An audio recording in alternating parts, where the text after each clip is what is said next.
Hello, ലക്ഷദ്വീപുകാരിയുടെ പുതിയൊരു വീഡിയോയിലോട്ട് എല്ലാവർക്കും സ്വാഗതം. അപ്പോൾ ഇന്ന് നമ്മുടെ വീട് തുടങ്ങുന്നതിന് മുന്നേ എനിക്ക് നിങ്ങളുടെ വിലപ്പെട്ടൊരു മിനിറ്റ് വേണം. എന്തെന്ന് വെച്ചാൽ കഴിഞ്ഞ ദിവസങ്ങളിൽ ലക്ഷദ്വീപിൽ നടക്കുന്ന പ്രശ്നങ്ങളെക്കുറിച്ച് നിങ്ങൾ ന്യൂസിലൊക്കെ കണ്ടു കാണും. കുറേ പേര് എന്നോട് അതിനെക്കുറിച്ച് വീഡിയോ എടുക്കാനൊക്കെ പറഞ്ഞിട്ടുണ്ടായിരുന്നു, പക്ഷേ ബുദ്ധിമുട്ട് കൊണ്ടാണ് എടുക്കാത്തത്. പിന്നെ കുറേ പേര് ചോദിച്ചു, ഈ മതപരമായിട്ടുള്ള കാര്യങ്ങൾ കൊണ്ടാണോ പ്രശ്നങ്ങളൊക്കെ? നല്ല ഒരിക്കലുമല്ല, ഒരു മതത്തിൻ്റെ പേരിലും അല്ല ഇവിടെ പ്രശ്നങ്ങൾ നടക്കുന്നത്. ഇവിടെ നടക്കുന്നത് കുറച്ച് റൂൾസ് ഇമ്പോസ് ചെയ്യാൻ നോക്കുന്നു, ഞങ്ങളുടെ നിലനിൽപ്പിനെ അത് ബാധിക്കുന്നത് കൊണ്ട് ഞങ്ങളതിനെ എതിർക്കുന്നു, അത്ര മാത്രമേ ഉള്ളൂ. വേറെ മതപരമായിട്ട് അങ്ങനത്തെ ഇഷ്യൂസൊന്നും ഇല്ല. നിലനിൽപ്പിനെ ബാധിക്കുന്ന പ്രശ്നങ്ങളായതുകൊണ്ടാണ് ഞങ്ങൾ ഇത്രയും ഞങ്ങൾ പ്രൊട്ടസ്റ്റ് ചെയ്യുന്നത്. ഇപ്പം നിങ്ങളൊക്കെ പെട്രോളിൻ്റെ വില സെഞ്ചുറി അടിച്ചു എന്നൊക്കെ പറഞ്ഞ് ഇപ്പം നിങ്ങൾ പറയുന്നില്ലേ, ഞങ്ങൾ പണ്ട് കാലം തൊട്ട് സെഞ്ചുറി കഴിഞ്ഞവരാണ്. ഞങ്ങൾ പെട്രോൾ വാങ്ങിക്കുന്നത് 120 രൂപയ്ക്കാണ്. അപ്പോൾ അതൊന്നിനും ഞങ്ങൾ ഇതുവരെ പ്രൊട്ടസ്റ്റ് ചെയ്തിട്ടില്ല, ഒന്നും ചെയ്തിട്ടില്ല.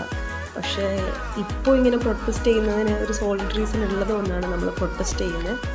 അപ്പോൾ അതൊന്ന് ക്ലിയർ ചെയ്യാൻ വേണ്ടിയിട്ടായിരുന്നു. അപ്പോൾ നമുക്ക് നമ്മുടെ വീഡിയോയിലോട്ട് തിരിച്ചു പോകാം. ഇന്ന് നമ്മൾ ഉണ്ടാക്കാൻ പോകുന്നത് തേങ്ങാച്ചോറാണ്. ലക്ഷദ്വീപുകാരുടെ മെയിൻ ഐറ്റമാണ് തേങ്ങാച്ചോറ്. അപ്പോൾ തേങ്ങാച്ചോറ് എങ്ങനെയാണ് ഉണ്ടാക്കുന്നതെന്ന് നമുക്ക് നോക്കാം. അതിനുവേണ്ടി നമ്മൾ യൂസ് ചെയ്യുന്നത് പുഴുങ്ങലരി. ഈ കഴിഞ്ഞ വീഡിയോയുടെ ബിരിയാണി വീഡിയോയിൽ ഞാൻ ചോദിച്ചു ഈ അരിയുടെ പേരൊക്കെ. അവർ പറഞ്ഞു ഇതിന് പുഴുങ്ങലരി എന്നാണ് പറയുന്നതെന്ന്. അപ്പോൾ പുഴുങ്ങലരിയാണ് നമ്മൾ എടുക്കുന്നത്. ഞാൻ പറഞ്ഞു ഞങ്ങൾ 4 പേരേ ഉള്ളൂ, അപ്പോൾ 2 ഗ്ലാസ് അരി മാത്രമാണ് നമ്മൾ എടുക്കുന്നത്. ഇനി നമുക്ക് ഇതൊന്ന് നല്ല രീതിയിലൊന്ന് കഴുകിയെടുക്കണം. പിന്നെ ഈ 2 ഗ്ലാസ് അരിക്ക് നമ്മൾ യൂസ് ചെയ്യാൻ പോകുന്നത് അരമുറി തേങ്ങയാണ്. തേങ്ങ നല്ലപോലെ ചിരകി പിഴിഞ്ഞെടുക്കണം, അതിൻ്റെ പാല്. ഇപ്പം നമ്മൾ അരിയൊക്കെ കഴുകിയിട്ടുണ്ട്. ഇനി നമുക്കിതിലോട്ട് നമ്മുടെ പാല് ഒന്ന് ഒഴിച്ചു കൊടുക്കാം. എന്നിട്ട് ആവശ്യത്തിന് വെള്ളം വെക്കുമ്പോൾ അതിനൊരു കറക്റ്റ് അളവുണ്ട്, അത് ഞാനിപ്പോൾ വീഡിയോയിൽ കാണിക്കാം. അപ്പോൾ നമ്മൾ ആദ്യം 1-ാം പാല ഒഴിക്കുന്ന, പിന്നെ പാല് പോരാന്നുണ്ടെങ്കിൽ മാത്രമേ ബാക്കി പോലെ ഒഴിക്കുള്ളൂ. ഇതിപ്പോൾ 1-ാം പാലും 2-ാം പാലും കൂടെ ചേർത്താണ്. അപ്പോൾ ഇനി നമുക്കിതാ ഈ ഒരു വരയില്ലേ വിരലിൻ്റെ അവിടെ വരെ മാത്രമേ വെള്ളം വെക്കാൻ പാടുള്ളൂ. പുഴുങ്ങലരിക്ക് ആ വരെ മാത്രമേ വെള്ളം വെക്കാൻ പാടുള്ളൂ. അതിന് കൂടാനോ അതിന് കുറയാനോ പാടില്ല. കറക്റ്റ് വേവ് കിട്ടണമെങ്കിൽ നമ്മുടെ മിഡിൽ ഫിംഗറിൻ്റെ ലാസ്റ്റ് വരയുടെ അവിടെ തന്നെ വെള്ളം വന്ന് നിൽക്കണം. ആ ഒരു രീതിയിൽ വേണം.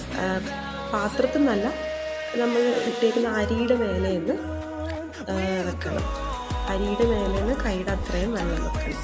പാത്രത്തിൽ നിന്നല്ല കേട്ടോ. പാത്രത്തിൽ നമ്മൾ കൈ മുഴുവനായിട്ട് താഴ്ന്നു പോകില്ലേ, പാത്രത്തിൽ നിന്നല്ല, അരിയുടെ തൊട്ട് മേലെ കൈ വെച്ചിട്ട് അവിടെ നിന്ന് ഈ വരെ അത്രയും വെള്ളം മാത്രമേ നമ്മൾ യൂസ് ചെയ്യാൻ പാടുള്ളൂ. തേങ്ങാച്ചോറ് പെട്ടെന്ന് ഉണ്ടാക്കാൻ പറ്റുന്ന ഒരു സാധനമാണ്. അധികം ഇൻഗ്രീഡിയൻസ് ഒന്നും വേണ്ട. കൂടെ വേണ്ടത് അരിയും പാലും മാത്രമാണ്, വേറെ ഒന്നും വേണ്ട. കണ്ടോ, ഇപ്പോൾ ആ ഒരു ലെവലിലാണ് വന്ന് നിൽക്കുന്നത്. ഇനി നമുക്കിതിന് ആവശ്യത്തിൽ ഉപ്പ് ചേർത്തിട്ട് നല്ല രീതിയിലൊന്ന് ഇളക്കണം. എന്നിട്ട് നമുക്കിതിനെ ലോ സിമ്മറിലാണെങ്കിൽ ലോയിലിട്ടാൽ മതി, ഹൈ ഫ്ലെയിമിലാണെങ്കിൽ ഹൈ ഫ്ലെയിമിലിട്ടാം. പക്ഷേ ഹൈ ഫ്ലെയിമിലിടുമ്പോൾ ഒരു കാര്യം ശ്രദ്ധിക്കണം, നിങ്ങൾ നോക്കണം, അടി പിടിക്കാണ്ട് നോക്കണം. അപ്പോൾ സാധാരണ വീട്ടിൽ ലോ ഫ്ലെയിമിലൊക്കെ ഇട്ടിട്ടാണ് വേവിക്കാറ്. അപ്പോൾ നമുക്ക് നല്ല രീതിയിലൊന്ന് ഉപ്പൊക്കെ ഇട്ട് കലക്കി ഇനി നമുക്കിതിനെ വേവിക്കാൻ കയറ്റാം.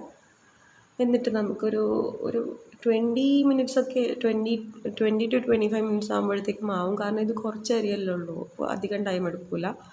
അപ്പോഴത്തേക്കും ആവും. അപ്പോൾ നമുക്കിത് വേവിച്ചിട്ട് തിരിച്ചു വരാം.